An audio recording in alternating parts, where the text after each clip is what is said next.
Hello beautiful people there, I am Dr. Nehal Bagul and welcome back to our channel Made by Gyan. I hope you all are doing great. मैंने अपनी पहली video में बताया था कि puberty होता क्या है, क्यों होता है, early puberty, delay puberty and everything. अगर आपने वो वीडियो नहीं देखी हो तो वीडियो को जाकर ज़रूर देखिए। वीडियो का लिंक मैंने बायो में मेंशन कर दिया है। साथ ही अगर आप मुझसे पहली बार मिल रहे हो और चैनल के लिए नए हैं तो चैनल को सब्सक्राइब करना न भूलिए। So after the introduction of puberty and what is early puberty, now we are going to talk about what is delay puberty. Early puberty में मैंने बताया था कि वो होता क्या है, किस वजह से होता है, हम उसके कैसे बेसिक मैनेजमेंट्स कर सकते हैं और क्या ऐसे होम्योपैथिक मेडिसिन है जो हम अर्ली प्यूबर्टी में दे सकते हैं। आज हम बात करने वाले हैं डिले प्यूबर्टी के बारे में कि डिले प्यूबर्टी होता क्या है, इसके होम्योपैथिक मैनेजमेंट्स क्या है, हम ऐसे कौन से बेसिक मैनेजमेंट्स है जो डिले प्यूबर्टी के लिए कर सकते हैं, साथ में ही इसके होम्योपैथिक मैनेजमेंट्स के बारे में। So let's start the video.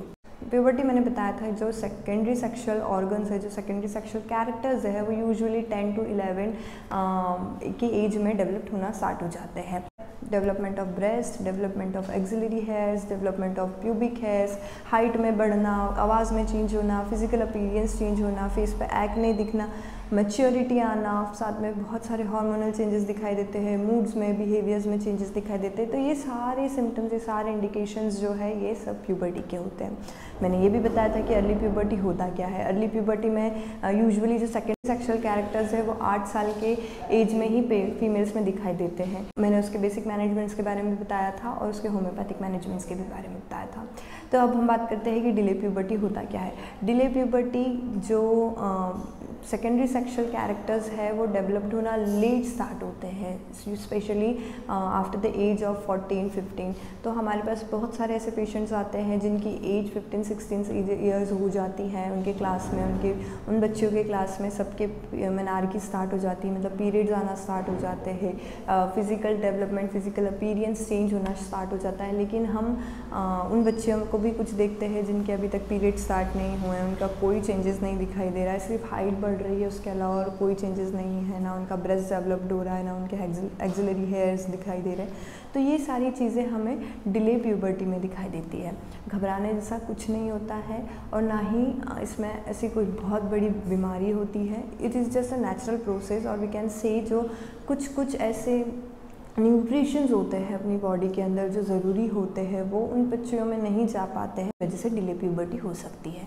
हम एक और कॉज देखेंगे which is a genetic factors. अब जो भी मदर मेरा ये वीडियो देख रही है तो मदर्स ये कॉन्शियस बिल्कुल ना रहे। हो सकता है कि आपके पीरियड्स या आपके मम्मी के पीरियड्स लेट स्टार्ट हुए, तो देयर आर हाई चांसेस कि आपके बच्चे के भी पीरियड्स लेट स्टार्ट हो। सो ये जेनेटिक फैक्टर भी इसमें इन्वॉल्व है। सेकेंड है माल न्यूट्रिशन। जो भी पेशेंट अंडर नरिश्ड रहती है, प्रॉपर तरीके से उनमें न्यूट्रिशन नहीं जाता है, तो उन पेशेंट्स में भी हम डिले प्यूबर्टी के सिम्टम्स हमें दिखाई दे सकते हैं। नेक्स्ट है थायराइड। अगर थायराइड का कोई पेशेंट है एट द एज ऑफ 10 या फिर उनको कंजेनाइटल थायराइड है तो इस बीच में डिलेड पीरियड होने के चांसेस हो सकते हैं। वही हम कहते हैं कि if there is a female, hormones उनके इर्द गिर्द घूमते रहते हैं और अगर ये हार्मोन्स कहीं पर भी इम्बैलेंस हुए या देयर आर हाई चांसेस कि कोई भी ऐसी बीमारी उस पेशेंट को लगना ज़रूरी होती है। फिर चाहे वो डायबिटीज़ हो, फिर चाहे वो थायराइड हो, फिर चाहे वो मेनोपॉज से रिलेटेड हो, मेनार्की से रिलेटेड हो, मेंस्ट्रुअल साइकिल से रिलेटेड हो, कंसीविंग, इनफर्टिलिटी के हम बहुत सारे पेशेंट्स देखते हैं। तो ये सारी चीज़ें, ये सारा जो साइकिल है, इट्स ऑल अबाउट हार्मोन्स। अगर आपके हार्मोन्स सही चल रहे हैं तो आपकी ये सारी चीज़ों में भी कोई प्रॉब्लम नहीं आएगी।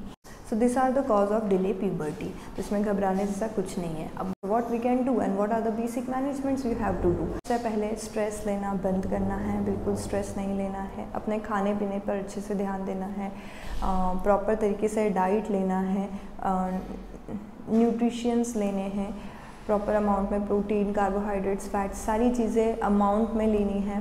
साथ में फ़िज़िकल एक्टिविटीज़ हम डिले प्यूबर्टी में, हम अर्ली प्यूबर्टी में भी देख रहे हैं, वैसे ही हम डिले प्यूबर्टी में भी देखेंगे कि फ़िज़िकल एक्टिविटी होना बहुत ज़रूरी है।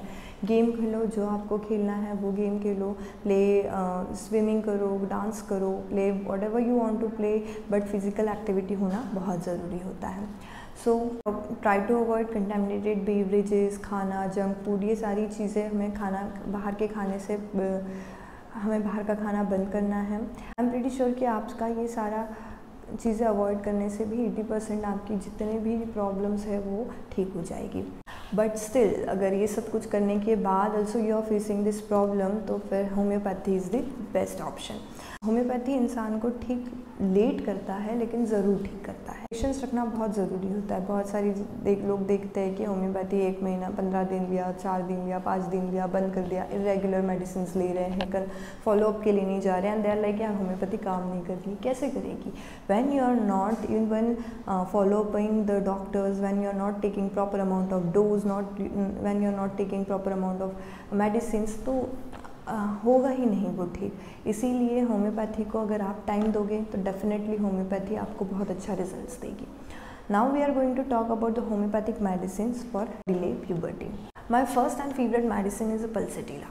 पल्सेटिला मेरी इतनी फेवरेट है कि मैं जितनी भी फीमेल्स मेरे पास आती है regarding the infertility, regarding the menopause, regarding the menstrual cycles, regarding to amenorrhea, I give them pulsatilla according to their symptoms। मैं पल्सेटिला इसलिए प्रीफर करती हूँ कि इसके बहुत अच्छे और बहुत ही इफेक्टफुल रिजल्ट्स दिखाई देते हैं। तो डिले प्यूबर्टी में हम पल्सेटिला उन पेशेंट्स में दे सकते हैं, उन बच्चियों में दे सकते हैं जो बहुत ही ज़्यादा सैड रहती है, बहुत सेंसिटिव रहती है, उनकी क्राइंग टेंडेंसी रहती है कि उनको हर छोटी छोटी चीज़ का बुरा लग जाता है, उन्हें अच्छा नहीं लगता है, बहुत ज़्यादा सेंसिटिव होती है, बहुत इमोशनली इन्वॉल्व रहती है सारी चीज़ों में, तो उन पेशेंट्स में हम पल्सेटिला दे सकते हैं। नेक्स्ट है सेनेशियो। सेनेशियो हम उन पेशेंट्स में दे सकते हैं जिनके मेंसेस रिटार्ड हो चुके हैं, मेंसेस आ ही नहीं रहे, सारे सेकेंडरी सेक्शुअल कैरेक्टर्स डेवलप्ड हो चुके हैं लेकिन पीरियड्स नहीं आ रहे, तो हम उन पेशेंट्स में, हम उन बच्चियों में सेनेशियो दे सकते हैं। मेडिसिन है नेट्रम्यूर। नेट्रम्यूर हम उन पेशेंट्स में दे सकते हैं, उन बच्चों में दे सकते हैं जो जिनकी सेकेंडरी सेक्शुअल कैरेक्टर्स डेवलप्ड हो चुके हैं, साथ में मेंसेस नहीं आ रहे हैं, मेनार्की नहीं आई है, कोई भी पीरियड्स नहीं आए हैं और उनको एनीमिया की कंप्लेन है, जिसको हम कहते हैं खून की कमी होना। ये यूजुअली स्कूल गोइंग गर्ल्स जो होती है उनका धूप में खड़े होना, चक्कर आ जाना, धूप में सर दर्द होना, बहुत कमज़ोरी रहना, तो हम उन पेशेंट्स में नेट्रम्यूर दे सकते हैं।